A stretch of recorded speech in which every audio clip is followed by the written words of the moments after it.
Hi guys and welcome back to my channel. The case that I'm going to be looking into today basically has been formed off of a saying, and I'm wondering if you have ever heard of it, where they mention Sweet Fanny Adams. I'm about to tell you, if you do not know, the disturbing and very grisly story behind it, and as you could probably already guess, the case I'm gonna be looking into, the murder of a little girl called Fanny Adams. This case is extremely gruesome. It's very disturbing. It happened a long time ago now, and for the time as well, it's so awful. So I just want to warn you now, it's going to involve some pretty disturbing stuff, and it involves children, and it is just heartbreaking. So if you do not want to watch this video, then just jump out now and try and find something that is more suited to you.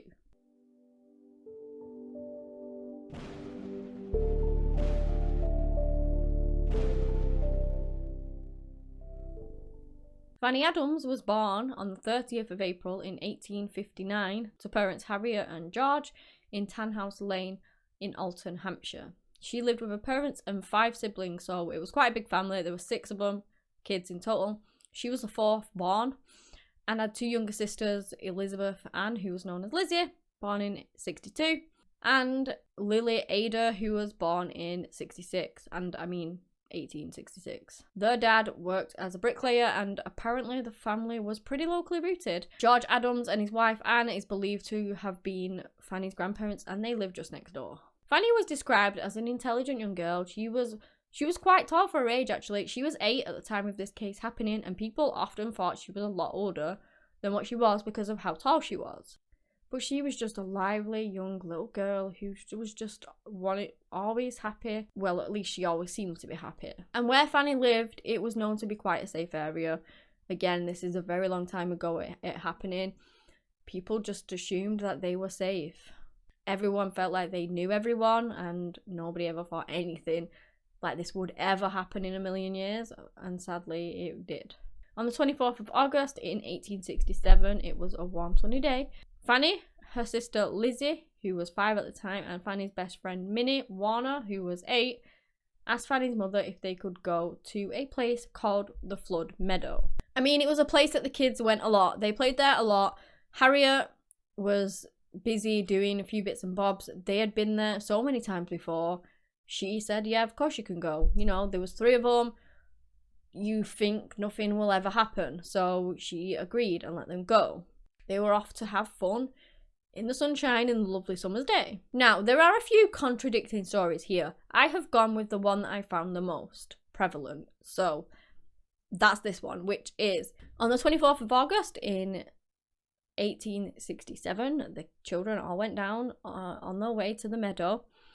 And this is when they met a man called Frederick Baker. He was 29 years old and he worked as a solicitor's clerk in town. He'd not lived there that long, you know, it was only like 2 months or something like that, but he was kind of well respected because of his job. He was always very well presented. He went to church, he was seen around town, people knew of him. Not potentially, like the children didn't really know him as a person, but they knew who he was. He wasn't exactly a super, like, strange person to them. They didn't have a clue who he was. They'd seen him around, they'd seen him in church. You know, they kind of knew who he was. So again, with his job, he was a solicitor's clerk to a man called Mr. Clements, and that was in Alton. People just respected him, I guess, from that. And on that afternoon in particular, he was smartly dressed. He was wearing a black frock coat, a laced waistcoat, and some trousers. And I have read that he had been heavily drinking, but I've also seen that he wasn't drinking, so I don't know which is which, sadly. I don't like... Just when there's lots of contradicting information, I just wish that it was all... I like the story to be told, well, the case to be told as it is, and all the information to be correct, and then you've got all these contradicting stories, and it just does my head in a little bit, because I just think, why is it so different? Do you know what I mean? I just want to tell how it is and the truth, but sometimes that's really difficult. I guess especially with it being such an old case as well. But there you go, that's just my thoughts on it. Anyway, let's get back into it. There's some contradiction with this too, but I'm going with the fact that he saw the girls on the way down to the meadow. And he wanted Fanny to go for a walk with him, so he offered her a halfpenny to go with him. Now, obviously, she's with her sister and she's with her best friend. And they would have wanted to go on this walk too. They didn't sadly see the danger in it anyway. So what he did is he gave them 3 halfpennies to go and spend it on sweets, so that basically they would go away and leave him alone with Fanny. And that is, from what I've read, that they did. They last saw Fanny when Baker was telling... They last saw Fanny, he was trying to convince her to go to the Hollow, but apparently, once he gave her the money, she refused to go. So, he was telling her not to cry, that she had to follow him, and then, when she refused to go, he just literally picked her up, flung her over her shoulder, and he ran off with her into a nearby hop field, which... I don't know, it's something to do with farming, and apparently they are prevalent in that area at that time. I don't really know what that is, but there you go. This was about 1:30 in the afternoon, and, you know, that was the last time that they saw Fanny. And he did it right in front of them. He literally abducted her right in front of them. And again, there's contradiction here, and I don't know which is which. One story says that the girls went and told Minnie's mum, but she was busily working away and probably didn't really listen to her, and didn't seem bothered by the fact that somebody had taken Fanny. I'm not saying that she wasn't, I'm just saying that maybe she didn't hear them correctly or something like that, and so because of that the kids weren't bothered and carried on playing. There's also another story which I've seen more of, so I think that that is more likely the case, but again I don't know, is that the girls just didn't see the danger in it, they didn't really realise, and they just carried on playing up until 5 p.m. And then after that they decided to make their way home. Mrs. Gardner, who was a neighbour of the Adams family, had spotted the duo coming home and asked them where Fanny was, because she knew that they had left as a 3 and now they were coming back as a 2. And obviously once she was informed that a man had literally ran away with her, she was thinking, what on earth, alarm bells were ringing, she was panicking, and she set off to go and look for Fanny. Her and the girls, off they went. They were looking everywhere, but they just couldn't find anything. And then they actually ran into Frederick himself. He was coming back from the Hollow, wherever that was, the way of the Hollow. And Mrs. Gardner obviously demanded to know where Fanny was, because they had explained that Frederick was the one that had taken her. She was asking what he'd done with her and things like that. And he replied by just saying nothing, like he'd done nothing to her. He argued that he didn't take Fanny at all, that he never gave the kids money as like a bribe to go away. He honestly gave it them for sweets, which I guess he kind of did, but it was still a bribe. He said that he left Fanny unharmed and alone, leaving her to rejoin the others. He was threatened with the police at one point, but he just said do what you like kind of thing. And because he was kind of thought to be a respectable guy, she did let him walk away. And I mean, what else can you do? He was saying he didn't do it and she didn't really know. So off he went, he walked away. Eventually, 7 o'clock comes round and Fanny was still not home. This is when they put together a search party for her. You know, the police were involved, community was involved, there was tons of people looking for Fanny. They were looking all over, but they were unsuccessful. And then this is when a man called Thomas Gates was actually cutting through a hop field and he came across a pool of blood. He looked around, beneath the hedge he found the severed head of a little girl. It was stuck up on 2 hop poles, and again, I don't know what those are. I mean, I probably should have looked it up, but I didn't, so sorry about that. Devastatingly, the head was Fanny Adams's. Scattered around the rest of the field were her body pieces, hacked up into pieces. Upon hearing of her daughter's death, Harriet was absolutely distraught. She tried rushing to get to where George was because he was actually playing cricket at some place called the Butts, which is south of town. On the way, just grief-stricken, she actually collapsed. And then they ended up sending someone else, George's reaction upon receiving the news that his daughter had been murdered and hacked apart. He went straight home, he got his shotgun, he loaded that sucker up, and he went out to that hop field looking for the murderer. I mean, luckily for him, neighbours and friends did actually manage to disarm him. But can you imagine just how devastated that family would have been after never even thinking ever something like that would happen in a million years? And just the severity of it as well. Like, she had not only had her life been taken, he had severed her head and her body parts and put her head on a pole. Like, how disgusting and disrespectful is that? One of Fanny's ears had been taken off. There were 2 large lacerations from her mouth to like her ears, and it's just so horrific. The next day is when hundreds of volunteers came to look for the rest of Fanny's body. And it said that this was kind of an injustice to the case because that evidence may have been lost in the process. But, you know, they were out there, they were looking, they found most of her remains. They found that there were cuts to her chest, cuts to her liver. All of her organs had been removed. I don't know why. And they were scattered all over the fields. Apparently her eyeballs had been taken out and they found them in the river. I mean, it's just so, honestly, disturbing. Really disturbing. They found Fanny's severed hand, which still had the money in it that Frederick Baker had given her.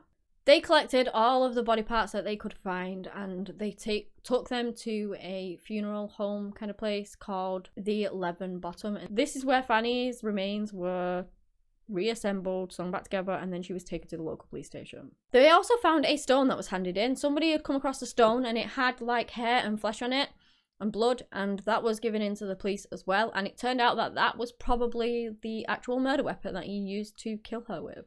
Up until that point, the police had been looking for knives because obviously she's been dismembered, and they believed that knives were probably what had actually killed Fanny, but it's thought that it was the stone to the head once they found that. William Cheney was the superintendent who was actually looking into the case, and he soon found out that Mr. Frederick Baker was the last person to have been seen with Fanny. And obviously he carried her off into a field. It's not looking good, is it? As they go over to arrest him, a massive crowd of people are gathering outside of his work because he learned that he was actually at his work. Now, normally he finished at 8, I believe, but this was 9 and he was still there, which is abnormal for him, but he was. And again, the people were gathering outside. They were ready to lynch him, basically, after what he'd done to a little girl. I mean, anyone would be. So because of that, the superintendent knew that given half the chance, that is what the people would do. And I mean, you can't blame him for that. So he decided to sneak him out of a back entrance. After they had taken Frederick into custody, they found 2 small knives on his person. And that is when they actually saw the blood on his clothes, I believe, when they were like cuffing him. He had it on his pants and everything. But when they questioned him about the blood, he just basically said that he scratched or cut himself, something along those lines. Throughout his entire interrogation, Frederick was calm and collected. Witnesses would then come forward to say that they'd seen Frederick leaving the office shortly after 1 p.m. He came back to the office at 3:25 p.m. He again went out not long after that, and he came back to the office at 5:30 p.m. Now, when Mrs. Gardner had actually seen him and questioned him, it was just after 5. So basically it is assumed that he took Fanny during the first time interval and probably murdered her. And then during he went back, and then when he went out again, potentially that's when he dismembered her body. Frederick Baker's fellow clerk, Maurice Biddle, spoke of seeing him at the office around 6 and said that he seemed disturbed and said that it would be very awkward for him if the child was murdered. He apparently ended up at the Swan for a drink at some point, and he was going on about how he was going to leave town on Monday. He also went on to his colleagues about the difficulty of finding a new job, and then made the gross reply to that as, "I could always be a butcher." That was before they even knew anything about it all. William the next day searched his office, and this is where they found his diary. They went up to the 24th of August in 1867, which was a Saturday, and they found an entry. It said, "I killed a young girl. It was fine and hot." He basically explained that away, saying that he was very drunk and that he was just noting down that a girl had been killed, and because of the way he wrote it was because he was intoxicated, and you know, it wasn't the fact that he was saying that he'd done it, essentially. A young boy then came forward to say that he was around the day that Fanny was murdered. It was about 2 p.m. and he sees Frederick coming out of the hop field and his clothes were covered in blood. He then saw him go down to the river with a handkerchief and he just calmly cleaned himself off. He then put a knife and another object in his jacket, and then police of course began searching that area. They searched for 16 days, but they didn't find any other weapons, and it was thought that there were other weapons because the knives that he was found with, it was assumed that they weren't actually capable of being used to dismember her body. But, you know, they didn't find anything else. So They did testing on the knives, as much testing as they could back then, and all they could do really was to find out if the blood on the knives was actually human or not, which they did. They did the testing and it came back that the blood was human, along with the blood on his clothes. Dr. Lewis Leslie had looked at Fanny's body and determined that the probable cause of death was the blow to the head from a stone, which obviously they had already recovered.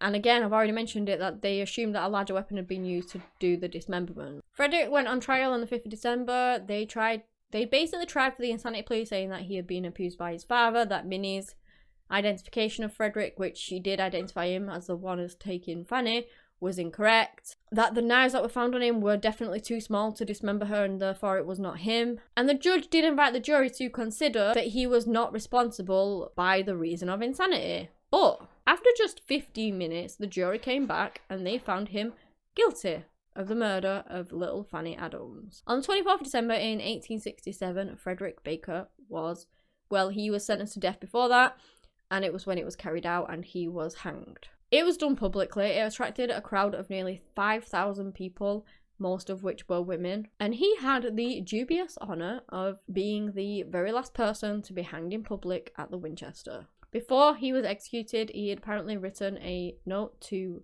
Fanny's family where he expressed sorrow for what he had done, and I believe he asked for forgiveness too.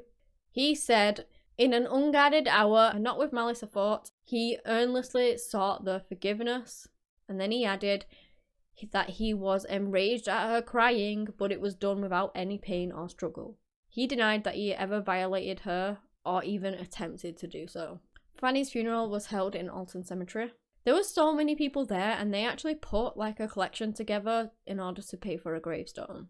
The parish register entry for Fanny stated, "Cruelly murdered by Frederick Baker."